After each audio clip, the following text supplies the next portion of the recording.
it's a real pleasure, and appreciate the time. The legendary trainer, one of the greatest of all time, Virgil Hunter. Welcome to a ringside seat with Tassie, my friend. Very glad to be here. Very glad to see you again. Yeah, it's been a while, mate. We met in Saudi, and yeah, it was a real honour, Virgil. I've admired you for so many years, mate. You're one of as I said, the best trainers I've ever seen. Some of the champions you've had, and I really love the way you coach and the passion you have for boxing and your calm manner. You made me calm in your presence, and yeah, look, it's just a real honour, mate, and thank you for your time. Well, I appreciate the accolades. I humbly accept them. But it's just a pleasure being in the coaching fraternity among all these great coaches. Yeah, no, true, mate. So let's go back to where I started, mate. So originally, what got you into boxing? Well, my uncles started me into boxing. They all boxed and everything. We boxed at the boys' club and things like that. I played other sports, baseball, basketball, and things like that. But boxing was always my first love. So after I finished playing competitively in other sports, I fell back on that. Okay, beautiful, mate. And then what led you down the path of like coaching? Uh, it was suggested to me by my old trainer. He felt that I had the mindset for it. He felt that I had the intuition for it, the vision for it. So he encouraged me to serve apprenticeship under different coaches to get different perspectives of the game, how it is, and respect the game, not just walk in and just take over a fighter based on what you practice and learned yourself, but based on with our knowledge of other people. So I was able to learn under some great trainers, serve my apprenticeship like I should, and then start from the bottom up. And who were some of those great trainers, Virgil, that you had the honour to learn under? Jimmy Simmons, Bobby Warren, Tiger Floyd, Tony Perez, people like that come to memories. Yeah, Charles Wesley, people like Charles King, people like that come to mind. yeah, yeah. And what part? Tommy Elders, all the old trainers. All the old, yeah. You can't beat the legendary old school, mate. What area did you grow up in, mate? Like, where was you raised? I was raised in Oakland, California. Oh yeah, yeah. If he's still there, yeah, Oakland, yeah, that's it. Yeah. Awesome, mate. And was obviously the legendary. I mean, it's like Muhammad Ali and Angelo Dundee. You and Andre Ward go down in history. Your names are together forever. And what a journey, and what one of the most beautiful stories in boxing.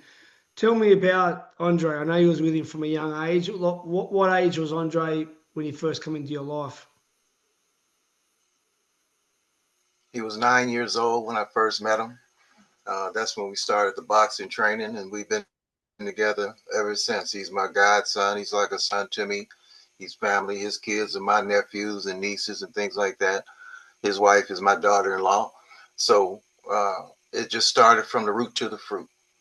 Yeah, that's amazing. And obviously, did you know from early days that he was something special? SAG. Well, the first thing I noticed was his unusual dedication and drive to the sport, his willingness to learn and embracing everything that was imparted to him. And he just wouldn't be denied. He just had a drive that was very uncommon for a kid his age, particularly a kid who was good in several sports like he was. But boxing took the top priority. He just fell Yeah, in love with it from and day it, one. and obviously, he was obviously a great amateur, and he went on to the Olympic Games to claim a gold medal. What was it true that when was his last loss? Was it like the age of 12 or something that he had his last loss as a Uh, fighter? yeah, I think he was 12 years old. Certainly no older than 13, but 12 years old is what stays in my mind was his last loss. That's phenomenal. And he And didn't lose that. oh, really? In our estimation, he didn't lose that. It was kind of stacked against us. We know it happened, but we're not going to Yeah. complain about it. No, of Yeah. course not. Yeah. And like before the Olympic glory, there was he speaks about it on his podcast, and he spoke to James Prince the other day. Um, there was a time when he went off the path and sort of didn't know, I think, if he would continue. Well, he had certainly had his moments like all teenagers have when they start facing temptations and different things, especially the lure of the streets and things like that. But I was always confident in the fact that he knew by the time temptations come that he was something special. So he never could push that away. He knew he was good enough. And so it was just a matter of him going through that period, uh, trusting the system and everything like that, because he would always fight. He would always come back and fight and then disappear again. But I knew he respected me, and I knew he listened to me. And just so happens that, when James called me that night and we sat down and we talked and everything like that, I realized he was a person that would assist in me. He brought another element into it to round it out. It takes a village, not just one person. It takes a village. And I recognize the importance of teamwork, so especially somebody of that importance and somebody of that magnitude to be involved in a team. Another person that he could look up to and see visually what he's accomplished, and see and be in the surroundings of what he's accomplished, and let him know that it was all there for you to accomplish things, that there was no other way for you to escape going to your destiny, that the path had been illuminated for you, it's laid out for you. All you got to do is follow the light. Yeah, shout out to James Prince, another good guy in the game. I met Most him in Saudi recently and in the States before. And so you got Andre got back on track, and then he competed and won a gold medal for America in 2004 in Athens, Greece. Tell me what it meant for you to finally see what you always knew would happen to win a gold medal for your country of America. Well, it's funny. I got a diary somewhere that I wrote when he was 14. And I think I got it packed away in boxes. I wish I could have found it when they were doing the documentary on him. But I predicted in this diary that he would win a gold medal. I predicted that he would become middleweight champion of the world super middleweight, that people wouldn't want to fight him. And I also predicted that he'd be a first ballot Hall of Famer and that he would be an outstanding broadcaster. I predicted all of this, and every bit of it came true. It was just in me. It was just something deep in me that I just knew, just from having him around me every day, living with me and things like that. All these things were exposed to me, and I just embraced it and I predicted it, and it came true. So very special time. That's some amazing predictions there, Virgil. Jeez, unbelievable.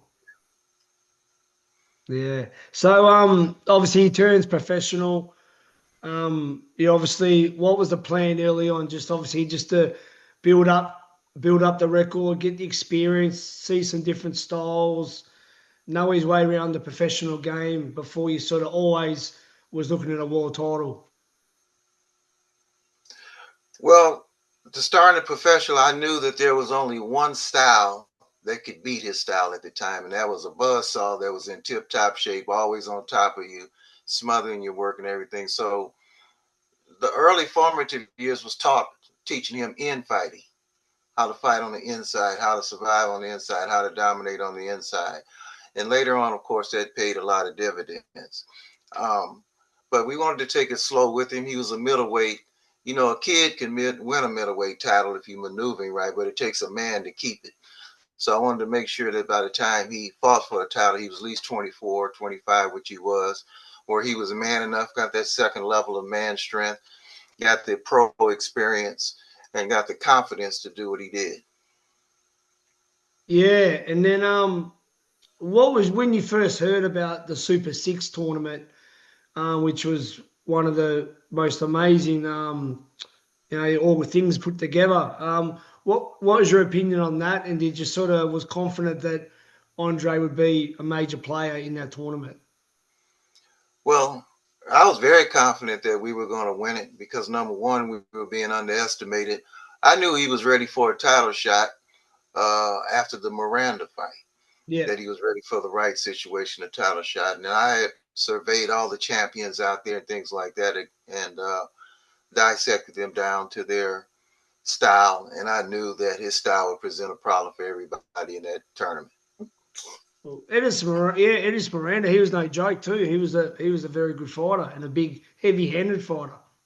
Well, he was dangerous, and anytime you have a dangerous fighter from 1 to 12, just one punch can turn it around. So you always have to be on alert. No matter if you're beating him or not, you still have to be on alert because he can just pull up one from anywhere at any time. No, 1,000,000%. Yeah, I think it was Butte. I think he gave a pretty tough fight too. So the start of the tournament is pretty much go for the main man in the super middleweight division was Mikkel Kessler. He was the big Viking. He was a feared guy. He actually come to Australia and fought my dear friend Anthony Mundine. And that was a good fight. Anthony, almost pulled it off that night, but Mikkel got the decision, and he was obviously, yeah, definitely the man at that weight. So you draw him first. The fight's in your hometown of, I think, was it in Oakland as well, I believe? Yes. Wow. Yes. Going into the fight, I know you're confident. I know that you obviously believe in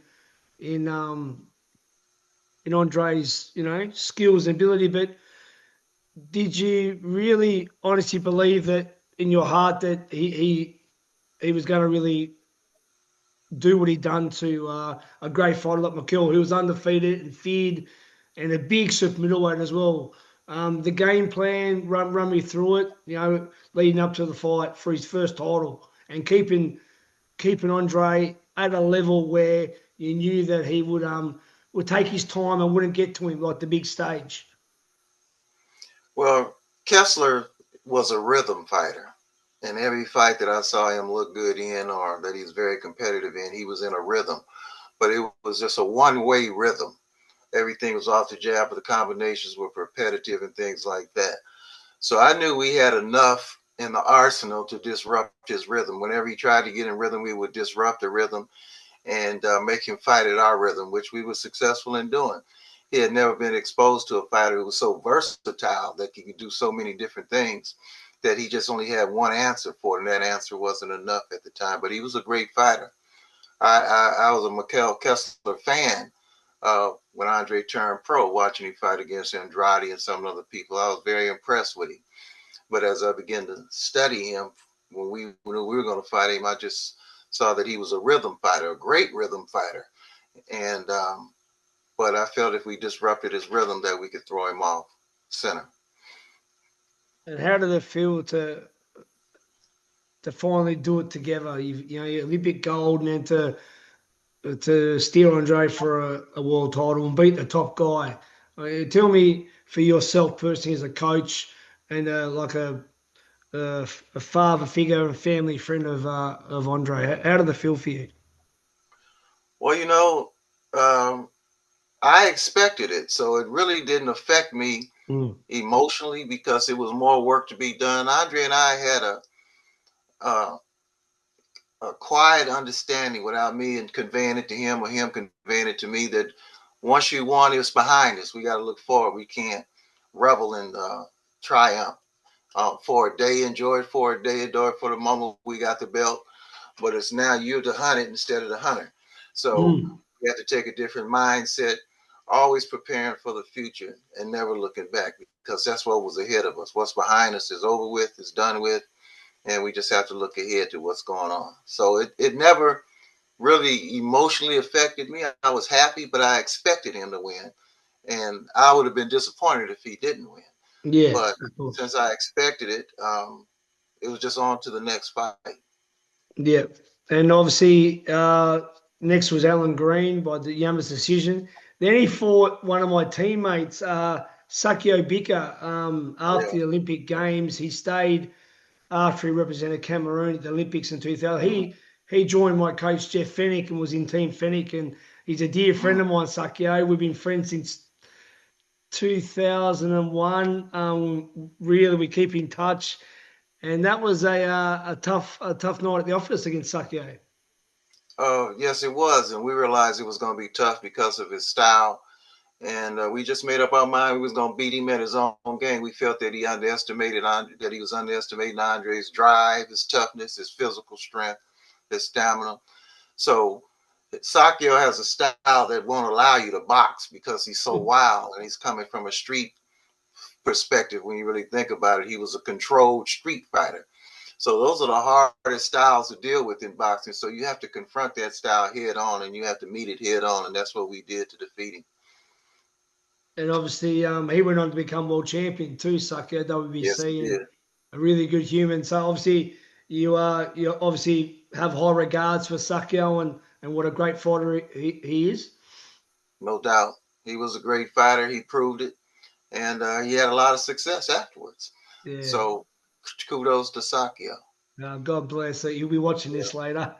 yeah. Shout out to Sakio Bika.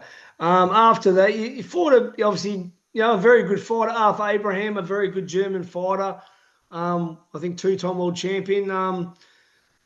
I think a style that was probably made for someone like Andre, a bit sort of flat-footed and just a bit predictable. Run me through that fight with Abraham. Well, the first 2 or 3 rounds, he was very competitive, very determined, but we knew he wouldn't be able to keep the pace. So we just upped the pace after the third round and made him play catch up from then on. But he was dangerous the whole fight.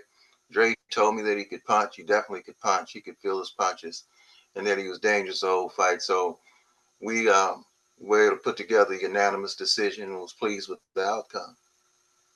And then in the final, the Englishman who is very, very, very good fighter and a bit controversial, but Carl Froch, you run me through that, the preparation for the final and going up against it.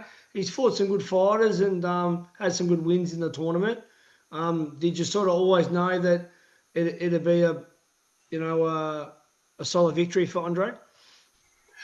Well, to be honest, we expected to stop Carl Froch, but we broke Mm-hmm. the hand 2 weeks, broke his left hand 2 weeks before the fight. Now, Andre didn't know when I took him to get the hand diagnosed, the the doctor told me that it was fractured. And I asked him, I said, could he fight with the fracture in this position? He said he could if it's wrapped tight and everything. He said, but I can't guarantee he won't go through a lot of pain. So I told Andre, after the doctor gave me the diagnosis, that he had a level A sprain. And all we had to do was keep icing, keep soaking, keep training and things like that. But we couldn't spar no more. Mm. But he wanted to spar. So I brought Stitch Duran in 2 weeks early And no stitch. to wrap his hand so he could spar. And he wasn't having any problems with the 16-ounce gloves on and the wrap his Stitch put on. But the fact that we went in with a broken hand, and it was the left hand that was broken, and he injured it again in the 8th round. He injured again. He came back. He said, man, I hit my hand, Virgil. I said, well, we're up big. Just take one round at a time. Try to win the last 2 out of the last 4. And we got it.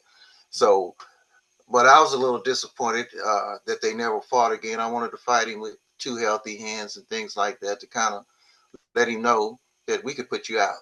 So, but it Yeah. didn't happen. Carl's a great fighter. He's got a great podcast, a bit controversial, but that's him. It works for him.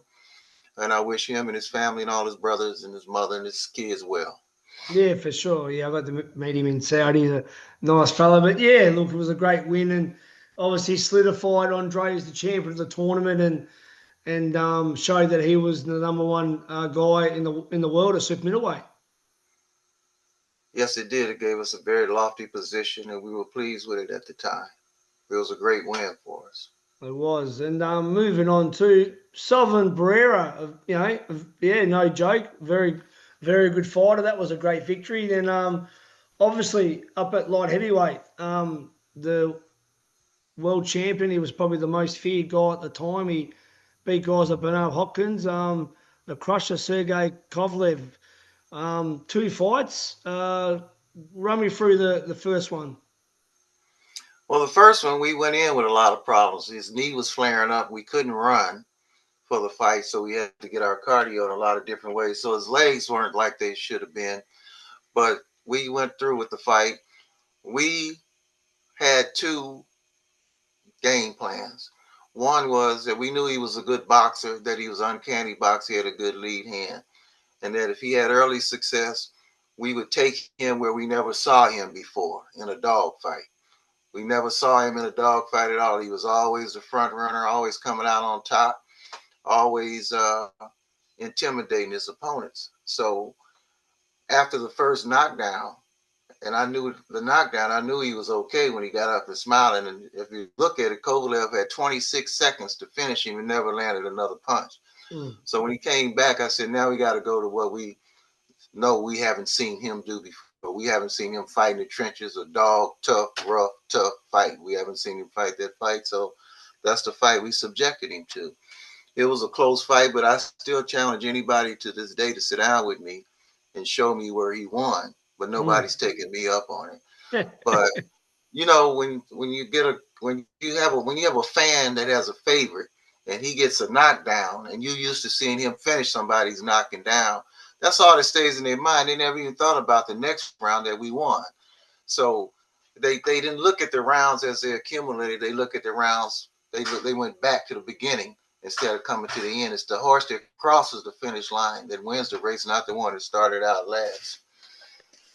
That's for the casuals, mate. 100%. I mean, a knockdown is just one 10-8 round, and That's it. There's plenty more rounds in the fight. That's exactly right. So the second time, I remember it well because I was actually in Russia visiting my friend Kostazu, my dear friend in Moscow, and I watched the fight.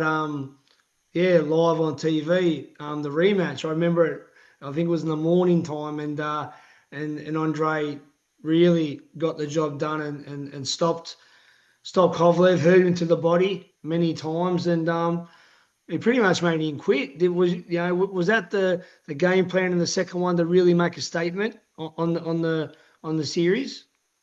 Well, I don't know if you knew, but I predicted that we would stop him in the second fight because we got his knee in order. He was able to run. He was able to do his work rope. He was able to get his legs back. So all through camp, I was telling Dre, we're going to stop him. I only trained him 2 times to actually knock somebody out, and that was Chad Dawson and Sergey Kovalev. So I said, we're going to stop him. We're going to make the statement. And it'll be sometime after round 6 that we'll stop him. We're going to subject him to a tough fight again, but this time we're going to really crack him. We're going to hit him and let him know that we're there. We're going to take away his right hand, give him the jab. If you look at that fight, not one time can anybody say Sergey landed a right hand where the crowd went, ooh? Not one time. We just gave him the left hand and took away the right hand. But he drops his left hand. As he gets tired, he drags his left hand back, and that's what we were waiting on. We were able to land a big right that stunned him and finish off the job.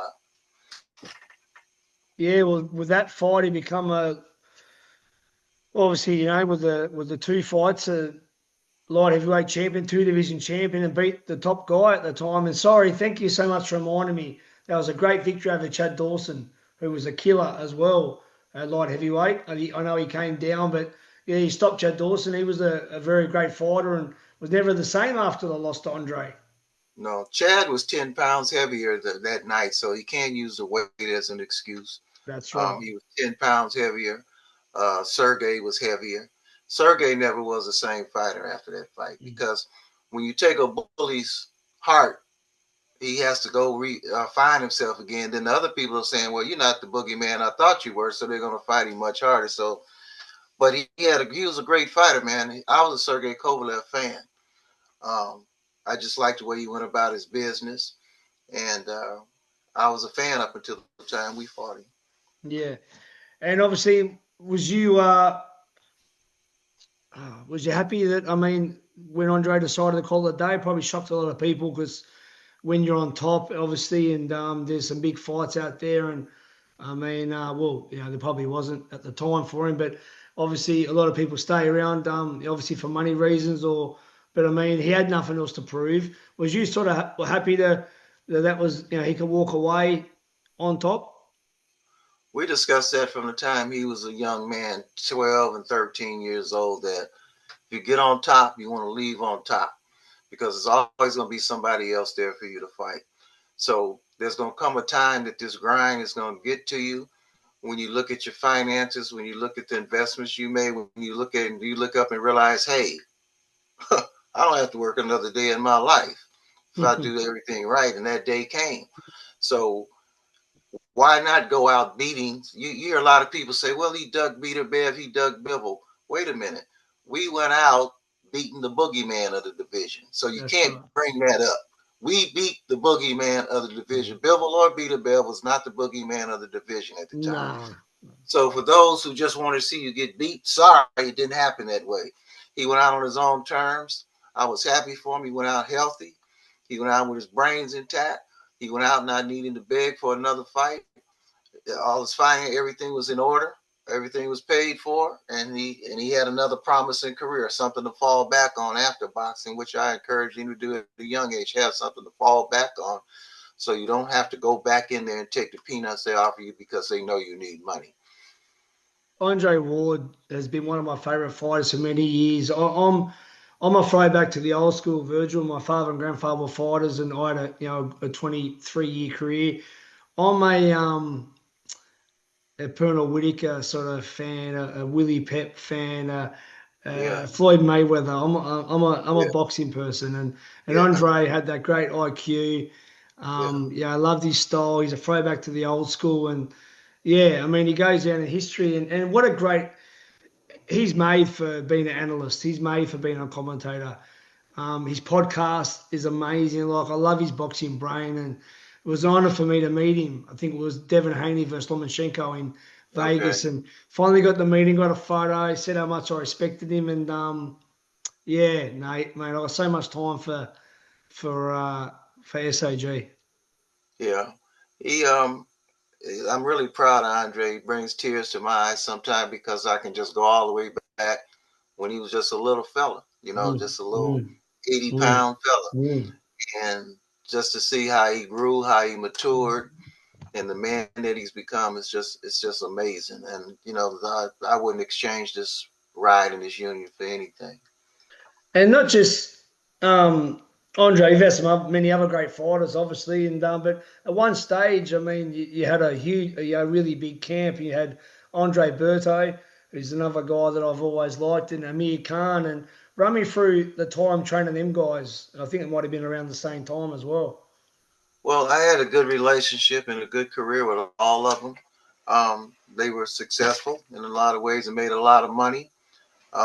They both retired with everything intact. I don't have any horror stories of any fighters hanging on too long and brain damage and things like that. So I'm glad of that.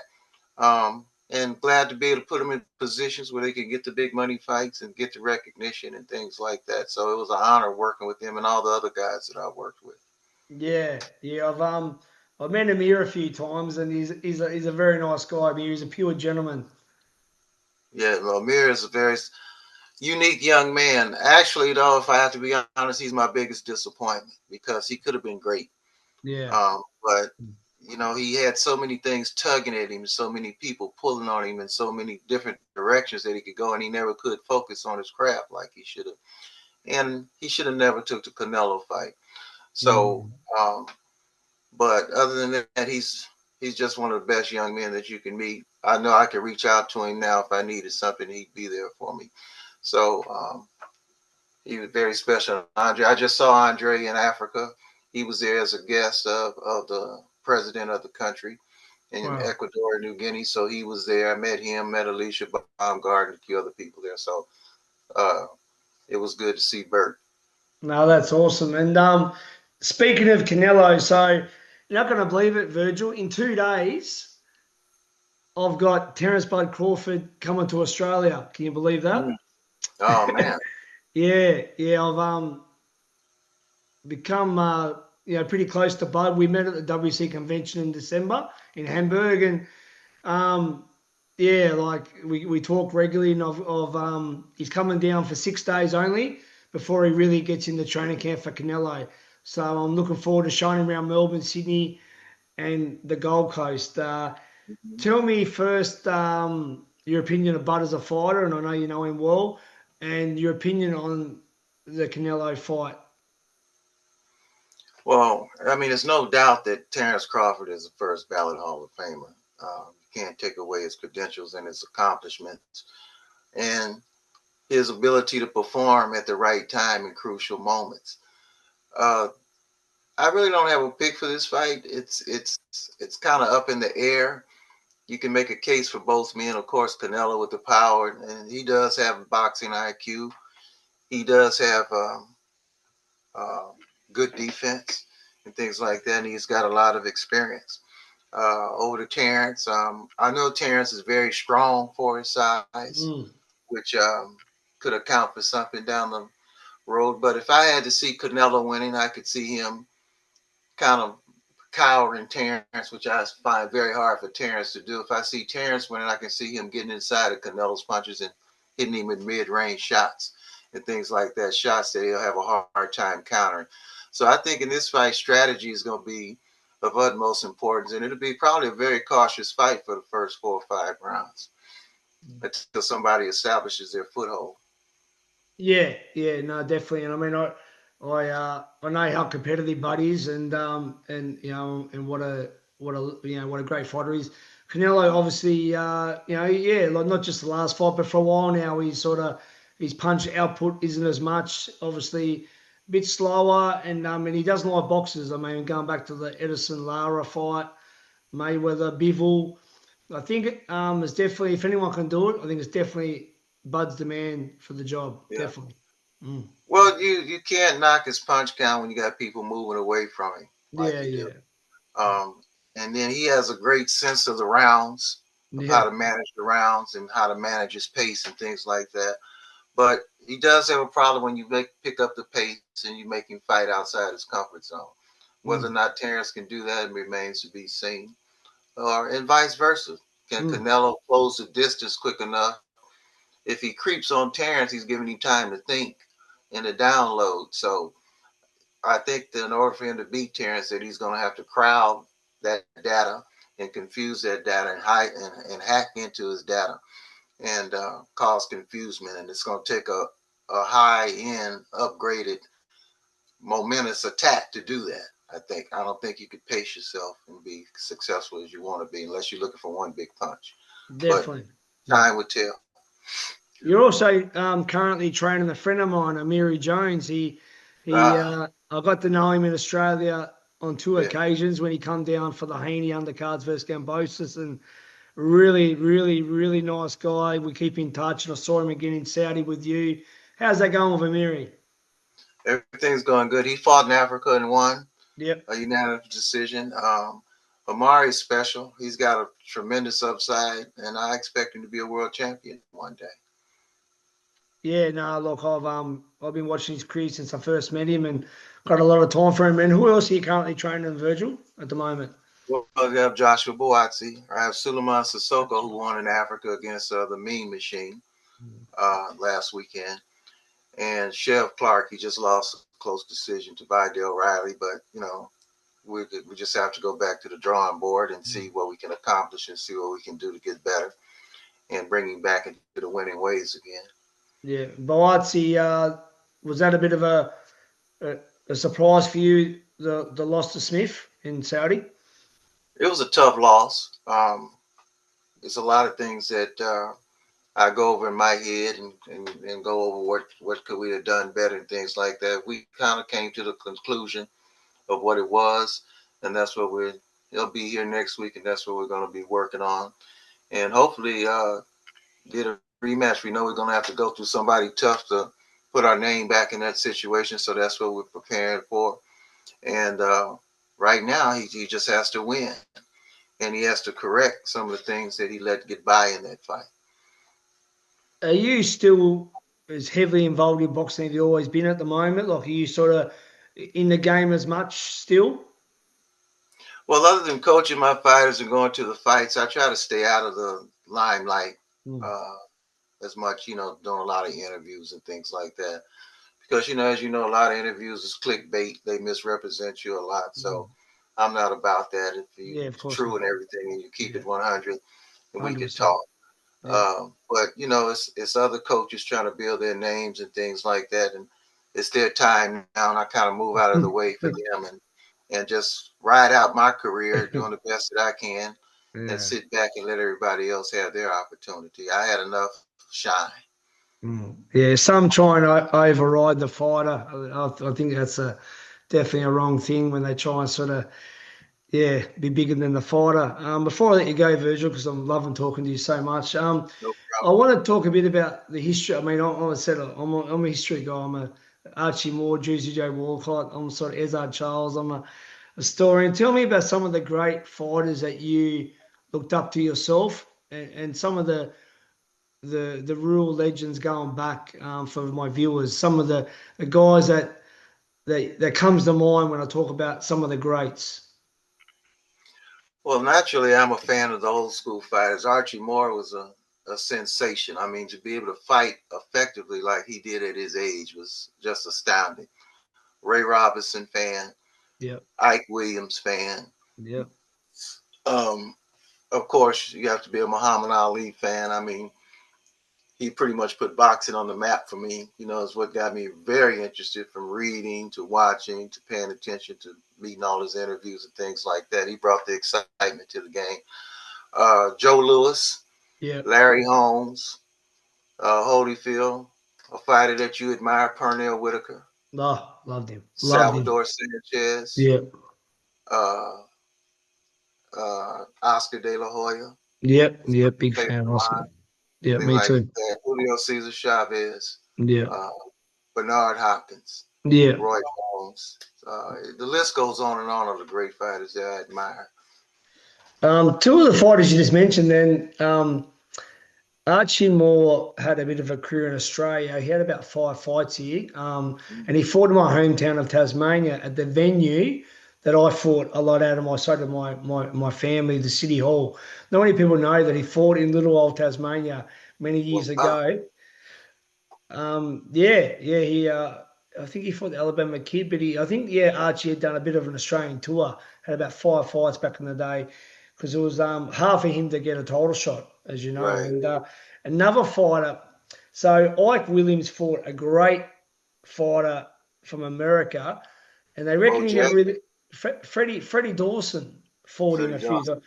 Freddie Dawson come to Australia because he felt like he wasn't getting a fair crack in America. Came over and had, I don't know, he beat every single Aussie. He had like 10 fights. He'd done a bit of and he was unbeaten. And yeah, he had some really tough battles like Williams, and yeah, he was a bit of a favourite in Australia. Did you know of Freddie Dawson back then? Never heard of him. Yeah, he I have fought to like look a him. few times. Great fighter, great fighter. I have to Um, look. yeah, so yeah, there's Speaking of someone. Australian fighters, this young kid, Arthur, I can't think of Arthur's last name, light Oh, heavyweight. Arthur is my guy. Yeah, from me, Yeah, come over with you. I'll shout out to yeah, Arthur. Yeah. yeah. Arthur's got a promising career. He's Oh, really stood in wow. the game. Yeah. Um, he's got some great attributes. Mm. Yeah, I Yeah, met him over there as well. He's actually, I know his coach, and he said if you run into Grant, he'll look after you. So I looked after them kids in Saudi. I got him, introduced them to Terrence. We played pool with Terrence. I introduced him to Lennox Lewis, B. Hopkins, and he told me he went over there with you. Yeah, that's amazing. Yeah, thanks yeah, for yeah. mentioning his name. Well, Yeah. I just heard he won something big over there, He if I'm not did. He mistaken. did. Yeah, Yeah, recently. Yeah. yeah, No, he's got a big career. He's a really nice young man, yeah. He is and real serious about boxing. I've never seen a young yeah. man that young that Mm, will come across the pond like mm, that, be mm, at the gym every day, dedicated, working hard, mm, staying there on his own dime, mm. and then going back. It's just amazing. So he's on my Rolodex to bring in Definitely. anytime we have a camp, and this time, we'll make sure we pay him. He didn't want to take no money or nothing. He wanted to pay him, but Yeah. he didn't want to take it. But No, this that's time we'll make awesome. it happen for him. And when you think of Australian fighters, who comes to mind when people say Australian boxing? Uh, Constance Zoo, Yep. Jeff Finnick. Yep. Um, it was somebody else. Well, I mean, even Cambosis has a name. Yeah. Uh, Yeah. I followed the Maloney brothers. Yeah, good boys, Jason Andrew. Had a lot Yeah, to do with them. Yeah. uh, Yeah. uh, Tim Zoo and his Yep. brother, all of Yep. them like that. So Yeah. I do. I go a long way back. Well, yeah, well, Jeff was my trainer and dear friend, and Costa Zoo as well. I got to spar Costa and Jeff actually, and yeah, George done great, and yeah, I remember you actually mentioned to me, you pulled me aside and about Tim Zoo because you had a fair bit to do with Backram at one stage, and you mentioned that probably stylistically wasn't a great fight at the time for Tim. Well, I'm not gonna say it wasn't a great fight. I think what they did was look at the tail end of some of Bachman's fight. Bachman was a big junior middleweight, big, Yeah. Mm. and how he makes the weight, I have no idea. But if you look at his fights, he's extremely dangerous from 1 to 6. Then he Mm. sort of has a tail off after that. I don't know if he'd have had it in this fight, but you just can't walk to him. He's powerful. If you walk to Yeah. him, he's got a very unorthodox hook that he loose under and over that you never Mm. see. Yeah. He brings it under and then over the top, so you never see it. You see two moves with it. One move under, the next one is over. You don't pick up on the overshot, and that's what he got hit with. But I felt Tim lost his wit about him, and you know, I have a habit of warning fighters. If you get knocked down, don't get up and try to fight. You already lost the round. You lost it. It's 10-8. Mm. You Mm. lost it. The only way you're going to even it is to knock him down or knock him out. Now, you only got one chance of that because he's going to come after you.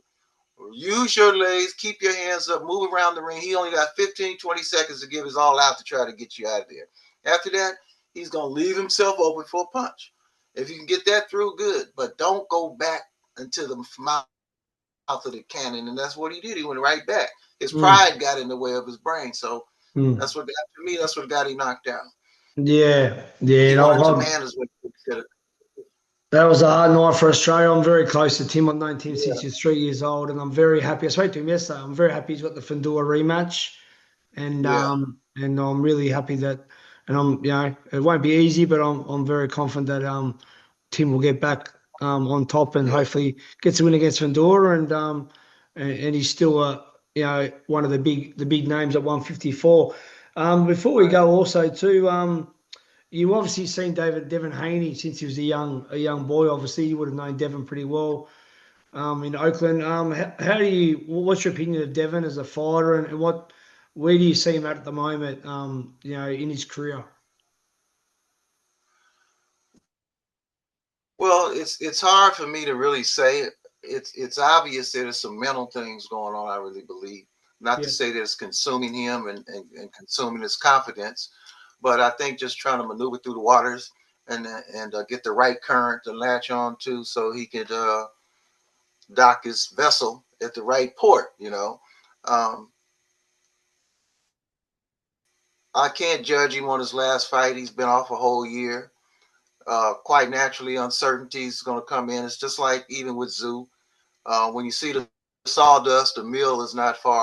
So mm, one punch can take you right back to that situation. The brain never forgets. So he probably fought a cautious fight. He got a lot of blame for it and things like that, but most of it comes from people who never boxed before and yeah, never been in those psychological situations. Anybody who's been dropped heavily or knocked out heavily is definitely, I don't care how tough you are, you're going to be gun shy your mm, next fight, of because course. that's always in the back of your head, because it takes so much to overcome those situations. It takes months to put it behind you. Mm, And then when you go into camp, you're reminded of it all of a sudden again. Even if a sparring partner kind of stuns you a little bit, nobody notices it but you. It's mm, you questioning yourself and back, can I still take a punch? Would this have put me down if he had an 8-ounce glove on? So I think the best way to judge Devin is to look up to who he fights next and how he performs and see if he's come out of his funk. I mean, the guy who put him in the funk, Ryan, he didn't perform at all either. nah. So, uh, so he didn't perform. So, it's two ways to look at it. So I think the public, when you have fan favorites, the fans who are against you are going to always be hard on you, knock you down, and put you down and everything like that. And when you have fan support, that's what you should latch on to. But it's a tough, tough sport, and he's proven that he can get to the mountaintop. And if you've Mm, been there once, you can get back there again. It's just a mindset and making the necessary adjustments that you need to make, and making the right decisions for your career, not letting somebody else make the decisions, but you making the decisions for your career. And I think Devin will be just fine. yeah, I really like Devin as a person. I got to know him quite well at times in Australia. I've been to his house in Vegas. I really I really liked the kid. And yeah, that card itself was a bit disappointed, the one in New York. And isn't it funny, like, and no disrespect to any of these young fighters, but they were trying to call, I think Ryan, Tio, and Devon, and I think maybe another one, the new four kings. Well, there's only four kings I know are Ray Leonard, Marvin Hagler, Hitman Thomas Enzo, Roberto Duran. Would you agree with me there, Virgil? Well, definitely in that division, that's the four king Mount Rushmore: Duran, Leonard, Hearns, and Hagler, because they all fought each other. They gave us some of the greatest fights that boxing has ever presented. And not to say that these young men can't get there, but they're going to have to make the statements and they're going to have to fight each other to prove who's at the top. And as long as they can avoid each other, it's always going to be an open question. Who was the best? In that 135 division, I like Keyshawn, I like Shakur, I Yeah. like Tank. Yeah. All those are competitive fights that you can't pick a definite winner. So when you have a situation where you can't pick a definite winner, you can have your favorite, but to pick a definite winner, then you got competition in that division, and they should be doing everything they can to get these guys together. Somebody's got to win, somebody's got to lose, but it definitely needs to be sorted out. Shakur is my guy. I really like Shakur. When I first met him, I said, there's a little bit of Sweet Pea. I said a little bit of Whitaker there potentially. Like he's got the moves. Look, I don't want to put you on the spot because you just said that on any day anyone can win, but obviously Keyshaw's on his way up. I won't put them together yet. So I mean he's world champion, but I'll say he's still relatively on the way up. Tank Davis and Shakur, if they do get it on, if Tank beats Roach and obviously wins, I think he needs to make a statement. Is that the fight that the top fight at 135? And can you see ways of Shakur possibly beating Tank or vice versa? Well, getting to the Tank and the Roach fight, that's an interesting fight because it was so close to last time. You can't really pick one going on top of the other with a huge margin of victory. You have to look at those two based on how they fought and how close the fight was, that they're the two front runners in that division right now. And for somebody else to take that position, they're going to have to beat one of them. Yeah. So Shakur, I believe as he matures and gets older, that he's going to be probably the most effective fighter. He's had so many amateur fights in amateur career that it takes a while for that to leave your game, for your other instincts to take over. So, but what he's showing in that he can still have a little amateur in his style and still win at the top level. But there's another level that he's going to go to, and he won't even recognize it himself. It's just going to show up.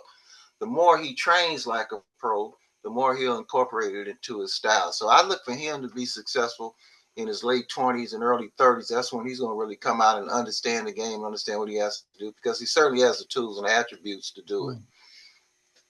And who else do you like currently, like in boxing?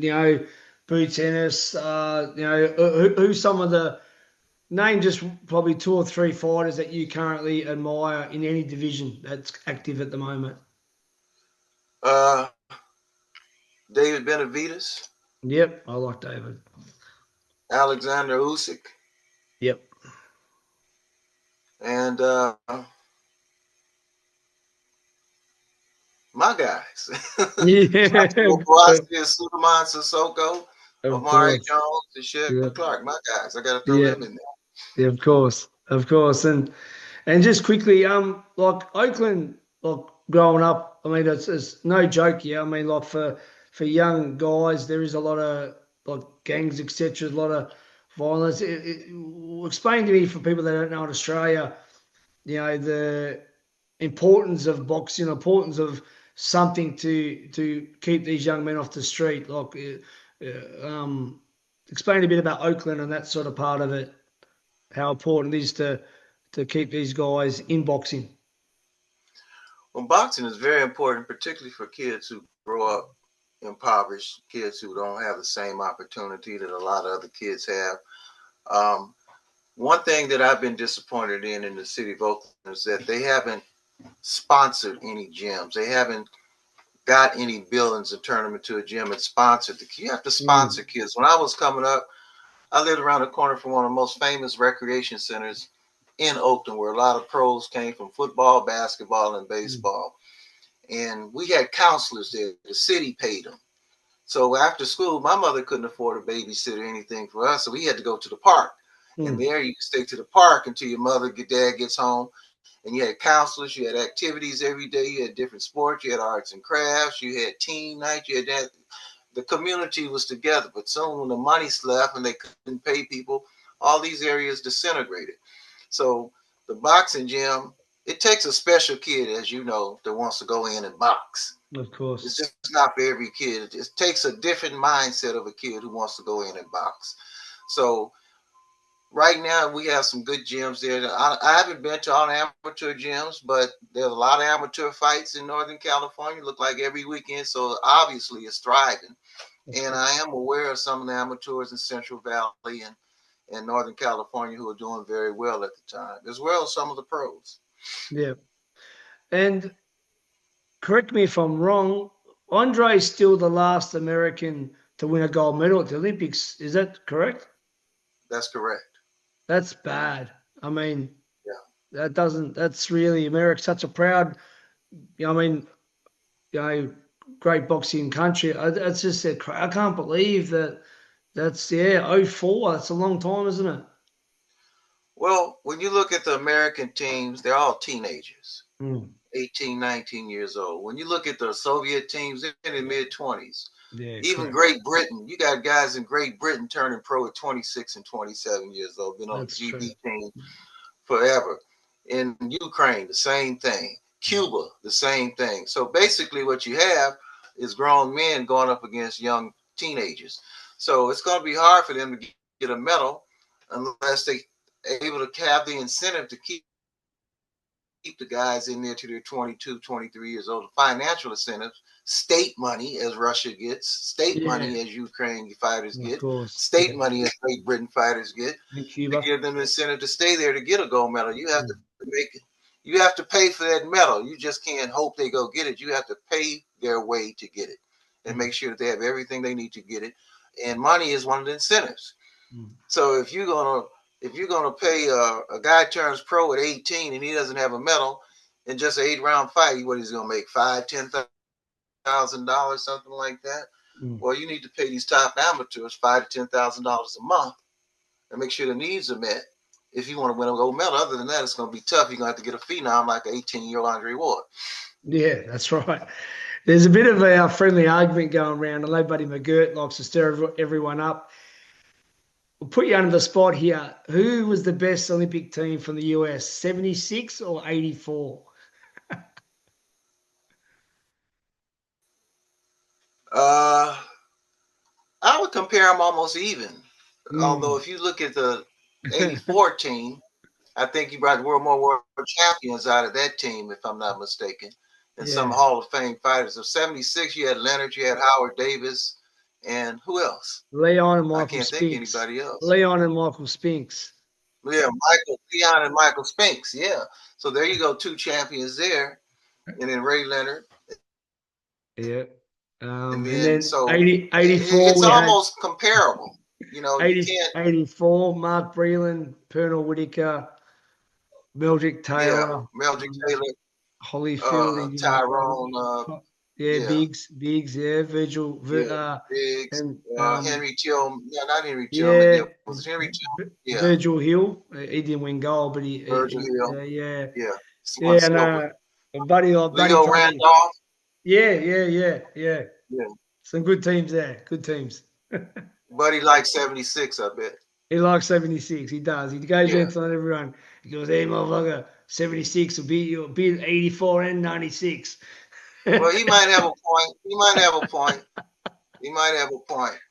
You know, anytime you have somebody Leonard on there, you got to go with that team because, you know, he's going to bring all the might to that team. He's my guy, Sugar Ray, mate. I got to spend 40 minutes with him one day in a hotel room. And as I said, Virgil, boxing's my life. I'm a historian. To be able to, I tell my beautiful partner, my happy place is when I'm around some legends like yourself trainers or great fighters, and sitting down having a coffee, talking about this game that draws us, that never leaves us, even when we retire. That's just addictive as anything I've ever known, and I love this game. Right. And It's a sport where you see beauty in the ugliness of it. that's right. There's That's beauty right. in the ugliness of it. There's two faces. When you look at boxing, you see two faces. You see beauty, Yeah. and then you see the ugly face behind it. So, but that's what's intriguing about the sport. It's the only sport that you have to come to grips with yourself, and you have to That's deal right. with, and you have And to deal with I just too hard. remembered before we go, there was one fighter you left off your back in the day, but I mean, I know it wouldn't have been by purpose, but how great was Henry Armstrong, Homicide Oh, Hank? he was a buzzsaw. You can't take away his accomplishments. I didn't like his fighting style, but it worked for him. But Yeah. it's a style that when you get in your late 20s and early 30s, it's gonna catch up to you because it calls for so much energy to fight that way. And if you notice, when people fight that type of style, they kind of burn out when they get to their early 30s. Tyson, Oh yeah, of course.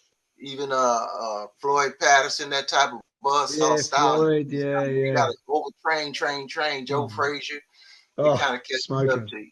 Yeah. I try and educate everyone because back then, as you know, there wasn't as many divisions back then. So at the same time, he had the featherweight division, lightweight division, welterweight division all at once, and would have had to defend either title, and he got ripped off, I believe, or was a draw for the middleweight title. So these are full divisions, no in between, super lightweight or anything. Unbelievable. Yeah, unbelievable. Yeah. Yeah. Well, listen, mate, you've given me your time. Virgil, I can't explain what it means to me, mate, when I've met you. The fact that we keep in touch via message and the fact you've gave me your It's my time pleasure. today. I really do appreciate it from the bottom of my heart. Thank you for your time and being a guest on Ringside Seat with Tassie. Yeah, we could talk for longer because you know that I Most love this. definitely. You feel the passion for this game that I have, and but it's been an honour, mate, and my viewers are going to love this one. My respect. My respect, mate. You have a lovely weekend, and You and too, God bless. Grant. I hope to see you We'll be in soon. touch anytime. Thanks, Virgil. Thanks, All mate. right. Take care. Have a great Bye. day.